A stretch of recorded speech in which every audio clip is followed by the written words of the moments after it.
de 3 em 1. Mas antes de começar a falar sobre o trabalho, eu gostava de deixar aqui claro uma manifestação de interesse. Eu sou amigo dele. Portanto, fica isso. 3 em 1, como o próprio nome indica, é a reunião num só volume de 3 obras diferentes. A primeira delas é constituída por 65 diálogos breves. Por que razão 65? Perguntei eu ao Filipe. E ele disse-me que era a idade que ele tinha quando reuniu esses diálogos. Os diálogos são subordinados a um tema geral, que é do céu, entre o céu e o inferno. Isto é, tudo que não se encontra no céu, nem se encontra no inferno. A palavra inferno, aliás, não aparece uma única vez no livro. E o céu surge apenas uma vez para indicar a cor azul e não propriamente o lugar idealizado pelos crentes católicos. Indica-me o nome deste país, irmão Paulo. Seria o céu se fosse azul, irmão Pedro. Pois a distância entre o céu e o inferno é o percurso existencial de cada um. Grande terá sido o caminho desde que iniciei o conhecimento, Pedro. E maior se tornará, Paulo. Lamenta apenas comigo que a memória não abranja precisamente os passos inaugurais e alguns dos que se seguiram. Os diálogos têm apenas estas duas personagens, Pedro e Paulo, os dois apóstolos. Os dois que conheceram em vida tudo que medeia entre o céu e o inferno. Assim aconteceu com Pedro, ou Simão Pedro, mais velho, cujo nome evoca a pedra sobre a qual Cristo quis edificar a sua igreja. O homem que Cristo escolheu para ser pescador de homens, o homem que abandonou tudo para seguir Jesus e que pediu para ser crucificado de cabeça para baixo, a fim de que sua morte não tivesse semelhanças com a morte de Cristo. O nome de Paulo, ou Saulo, ou Paulo de Tarso, mais novo que Pedro, parece indicar alguém que era aguardado por quem se ansiava. O seu percurso de vida é contrário ao de Pedro. De impiedoso perseguidor de cristãos, ele passa defensor da mesma fé e morre degolado. Os romanos não usavam o martírio da cruz para castigar outros romanos. Pedro e Paulo talvez tenham sido martirizados no mesmo dia, não se sabe. São ambos celebrados no dia 29 de junho. Aos dois apóstolos, o nosso autor, que é o narrador, criador, onipresente, junta o seu próprio nome, o do apóstolo Filipe, do evangelista São Filipe e de São Filipe Neri. São Filipe Neri era o santo da alegria, que dizia: afastem de mim o pecado, afastem de mim a tristeza. 3 Filipes: São Filipe Evangelista, São Filipe e São Filipe Neri. 3 Filipes em um só. 3 apóstolos em diálogo, atribuídos a 2, mas que na realidade envolvem 3. 3 em 1. Tudo em 3 em 1 tem uma razão de ser. Os diálogos são propositadamente secos, econômicos, ascéticos, místicos, sóbrios e austeros. Distanciam-se propositadamente da realidade. As emoções são poucas, não são extravasadas. É como se tivessem sido guardadas para a forma como os dois apóstolos se referem um ao outro. Meu irmão de sempre, amigo, caro irmão, admirável companheiro, companheiro de tantos anos, velho e admirável companheiro. A contenção das emoções faz com que apenas estados de espírito permanentes, a desilusão, a tristeza, a seriedade, talvez mesmo a depressão, sejam manifestados pelos dialogantes. Assim, o leitor não encontrará mais do que meia dúzia de adjetivos em 3 e 1. Quando a utilização de adjetivos é absolutamente necessária, o autor transforma-os em nomes substantivos. Um facto aleatório aparece como o aleatório. Algo abrangente transforma-se em a abrangência. O que é grandioso surge como a grandiosidade. Para que serviriam os adjetivos, acho que o Filipe pensa assim, a não ser para apressar percursos, queimar etapas, retardar a chegada àquilo que se encontra inexorável e invariavelmente à espera de todos. Ou, conforme diz Pedro, interrogado sobre a transitoriedade da juventude. Eterna não será apenas a morte, irmão? A segunda parte, do 3 em 1, recebeu de Filipe o nome de Horto Geral. Vê-se aqui Portugal, Horto Geral. O título aponta claramente para o Horto do Esposo e o Bosco Deleitoso, marcos importantes da poesia medieval portuguesa. O horto é local de isolamento, contemplação, reflexão e até brincadeiras. Aqui, o leitor encontra a poesia experimental e concreta, que faz lembrar os melhores poetas concretos portugueses, nomeadamente Salete Tavares, com o seu Brincar, Brincadeiras, Brincadeiras, que é o nome do título dela, e Antônio Ramos Rosa, com o seu O Deus Nu, o Deus Mudo.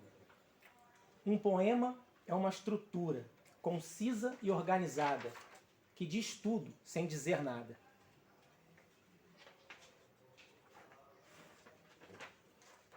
Brinca-se com a língua, brinca-se com o leitor. O poeta brinca consigo mesmo, aparentemente não se leva a sério, mas sabe que é um profeta, não é só poeta. Canta a multidão a voz do poeta, que ao falar de nós se torna em profeta. Aqui há lugar para geografia e para longínquos sentimentos, a justificar o título da terceira parte do livro, De Mim para Mil. O tempo, seja na contemporaneidade, seja como porta do futuro, marca sua presença. Aparecem aqui a angústia e a política. O país a seco, a saque, a soco, a solo. Ou Lisboa que olhas o rio, cansada de o ver correr para um mar sem regresso. Lisboa, o teu casario que a gente vê morrer em nome desse progresso. a política e os sentimentos levam a uma verdadeira irritação que poderia ter sido escrita nos dias de hoje. Que é isto? Que é isto? Quisto, ministro, sinistro. Ou então, Corriam tempos de ilusão, para todos crescia a visão de um mundo já libertado, mas eis de novo a maldição de uma peste em transmissão, pondo o mundo acorrentado. a maldição tem um nome que todos nós conhecemos. Ser convidado a confinado para não ser convidado. O novo normal, anormal, é um novo mal e, como tal, vai correr mal se não voltar a haver um normal. Que tem de ser como era habitual, com máscaras, mais caras, mais caras, mas caras, de caras com máscaras, só há mais caras. O que temos nesta vertente da poesia de Filipe? Num primeiro momento, dá-se a explosão da palavra, de um grafema, que é reconstituído sob diversas formas, inclusivamente com novas formas gráficas, permanecendo o som como reminiscência do primeiro. Daí que muitos dos nomes da poesia concreta experimental tenham sido também revelados como artistas plásticos de grande valor. Neles a palavra transborda o espaço exíguo da folha de papel. Anna Attlee chegou a fazer bordados com a sua poesia. e Antônio Ramos Rosa fez experiências com vídeos. Estou convencido que Felipe vai a caminho deste movimento de transbordo. A terceira parte do 3 em 1 parece indicá-lo de 1000 maneiras.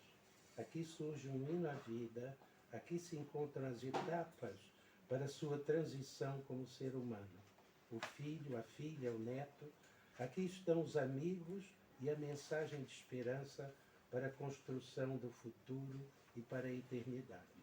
Já passei pelos dias curtos, já passei por anos compridos, saudades pelos tempos idos, paixão pelos novos futuros. Agora são dias cumpridos, agora os anos são curtos, regozijo pelos tempos vividos e espera por serenos angúrios. Obrigado pelo teu 3 em 1, Felipe. E a todos vós, muito obrigado pela paciência com que me ouvi.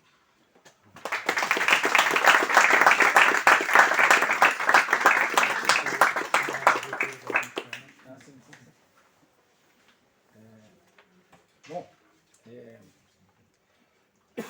eu li, sublinhei, destaquei. Muito obrigado pelo convite, muito obrigado. Uma boa tarde a todos. Aconteceu comigo algo semelhante no Brasil, não com essa riqueza de detalhes, mas talvez o cerne da questão, né? Deixa eu só me achar aqui a página certinha, 149. Vamos lá. Pairando. Um dia estava eu no mar deserto, aparece à minha frente um portão aferrolhado. Bati e, sem ver ninguém por perto, como sou inteligente, vi que estava lixado. Sentei-me e pensei que a vida é bela, e quase sem dar por isso, comecei a pensar alto. Eis senão que aparece a sentinela. Ê, tu! Que te faço num chouriço se não sais daqui num salto? Vê, mas é se dizes onde vais. Sei de onde vim e onde estou. Sei para onde quero ir, mas porque me faltam capitais, não sei ainda se vou ou se fico aqui a rir. Não te faças engraçado que eu sei de outros como tu. Tens a mania que és esperto. Olha, um pontapé bem aviado aí mesmo em cheio no cu é o que tem de mais certo. Ei, amigo, tenha calma. Não se trata assim a gente, nem sequer um animal. Então não era um dó de alma tratar-me tão rudemente, sem eu lhe ter feito mal? Mas sem esperar um segundo, ele dá-me o pontapé no sítio já mencionado. E vejo-me atirado ao mundo, que assim mesmo é que é, ainda um pouco espantado. Como tenho boa memória, e até nem costumo errar, acho que isto foi assim.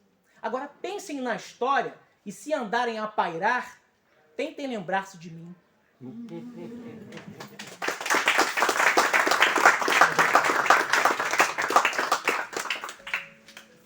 Bom, os autores convidados do Clube Leitura têm sempre a oportunidade de se defenderem. Bom, antes de mais, boa tarde a todos. Muito obrigado a todos por estarem aqui e queria agradecer, antes de mais, aqui na pessoa do Rodrigo Lourenço, ao Instituto Politécnico de Setúbal, da doutora Isabel Nunes e ao doutor Oscar Martins, por através do Clube de Leitura terem proporcionado esta nossa sessão e esta primeira apresentação do 3 em 1. Muito obrigado a todos, amigos, colegas, enfim, por estarem aqui. É uma honra e um prazer para mim contar aqui convosco. Agradeço imenso a paciência também por nos estarem aqui a ouvir e a paciência que vão ter para lerem o que aqui está. Ora bem, fiquei surpreendido com a apresentação do Wilton Fonseca. Como ele disse, somos amigos também através de uma terceira presença. Ele hoje não pode aqui estar, também docente aqui desta escola, que é o autor da gravura da capa do 3 em 1 e também o autor do, vocês, aqueles que quiserem provar, vão ter a oportunidade de fazer ali o nosso brinde com o vinho do Porto, do professor António Roque, que é glosado também aqui no 3 em 1 na parte pessoal através do Fado António em todas as suas vertentes, porque algumas nós conhecemos através da aproximação à pintura, e portanto é um amigo comum aqui de nós os dois, e ele tem feito várias exposições, também aqui em Setúbal, e também é por aí que se faz este contacto, mas o António Roque é também um cantor de fado, e a certa altura que é uma pessoa com quem eu tive aqui um contacto muito próximo por causa do nosso curso de eletromecânica, que entretanto agora está na componente da licenciatura em Engenharia Eletrotécnica. Estou a ver aqui a minha colega Lina Baikova, que também já esteve comigo a ouvir o António Roque cantar fado, não é verdade?